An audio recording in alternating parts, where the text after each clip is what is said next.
So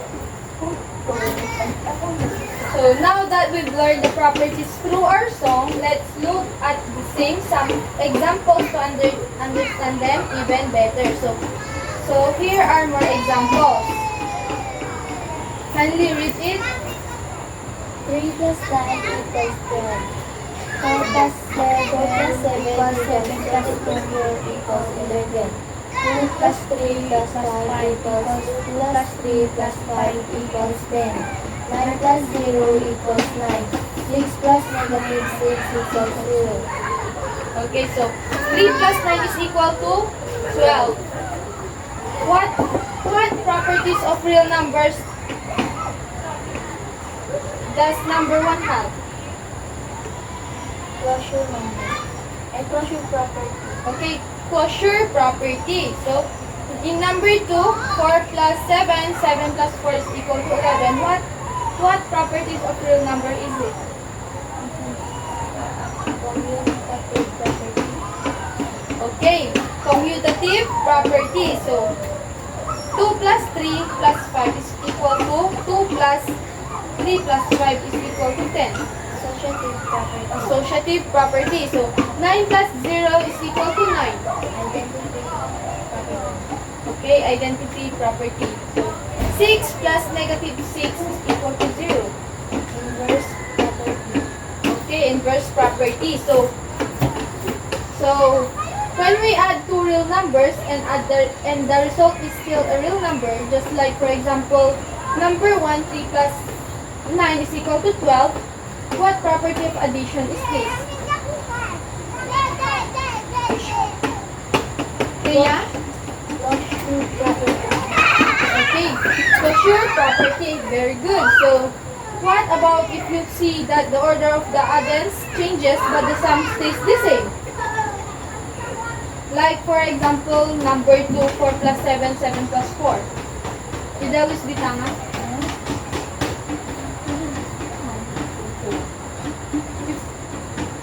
If you see that the order of the addends changes but the sum stays the same, what properties of real number is this?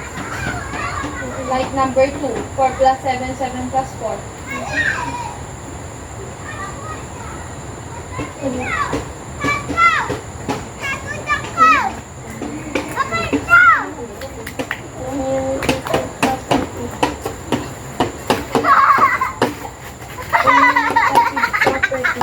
Okay, commutative property. So, good.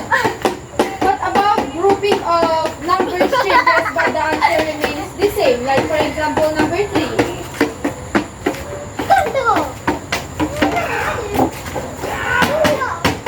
Associative property. Okay, associative property. So, then what about if adding 0 doesn't change the number? Like example number 4.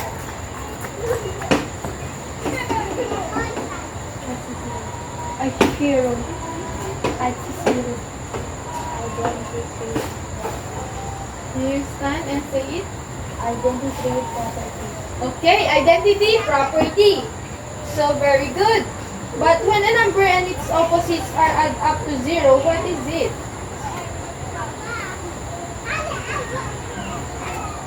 When a number and its opposites are add to 0, what is it?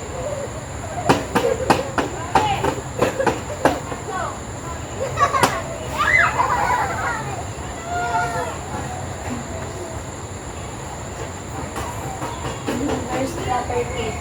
Okay, inverse property, very good. So these are 5 properties of real number of addition that make real numbers so consistent and predictable. No matter what we add them by order, grouping or even opposites, the rules always stays The same. okay, the same. The rules are always stays the same. So I believe you already understand our lesson. Do you have any questions? Clarifications? No, ma'am. Okay, so if you do not have a question, let's have a group activity. It's called 5 properties, 2 minds. So each of you will present 1 properties of real numbers of addition and show your understanding through examples. So one of you will assign the specific property to each one of you. Or maybe two properties. Maybe two properties of is okay. Since you are only two, so gawin na natin siyang dalawang properties. Each of you will have one properties to be two. To become two. So your task is to create one example and why it shows that property. So you are given a few minutes to think of your example. After that, you will share your example in front and ask classmates. So what property do you think it is? So let them guess first, then explain your answer clearly. So gagawin ninyo, gagawa kayo ng sarili ninyong example and pakita nyo dito sa harap and tatanungin mo yung classmates mo kung anong property yun, yung ginawa mo or yung examples mo. Is it clear? Yes. Okay, so I will give you 5 minutes to think.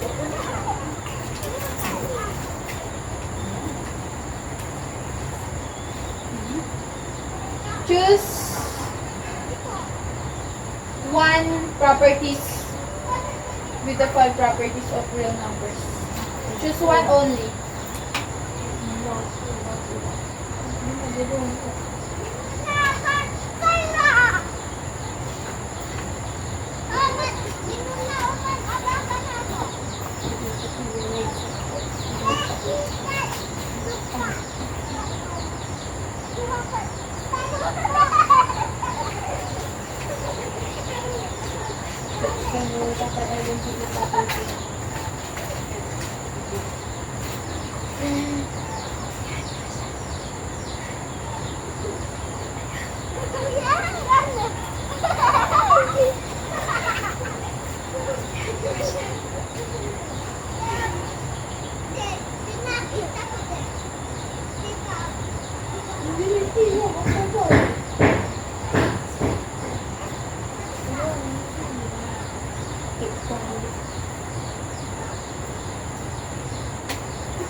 Can you explain us your answer?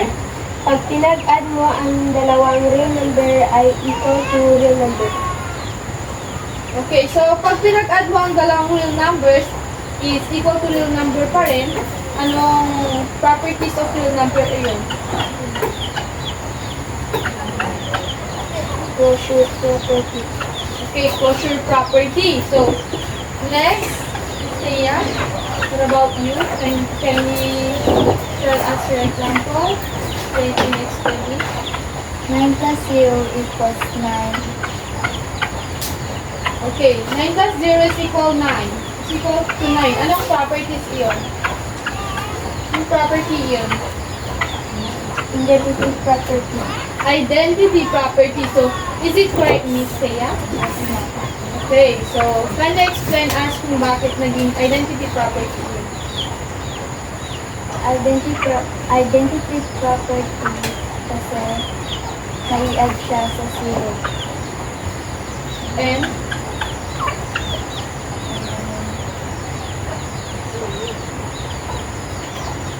hindi napalitan yung Hindi napalitan yung numbers na pinag-add sa 0. Okay, thank you, Miss Thea. Very good. again, what are the properties of addition of real numbers or the addition properties of real numbers?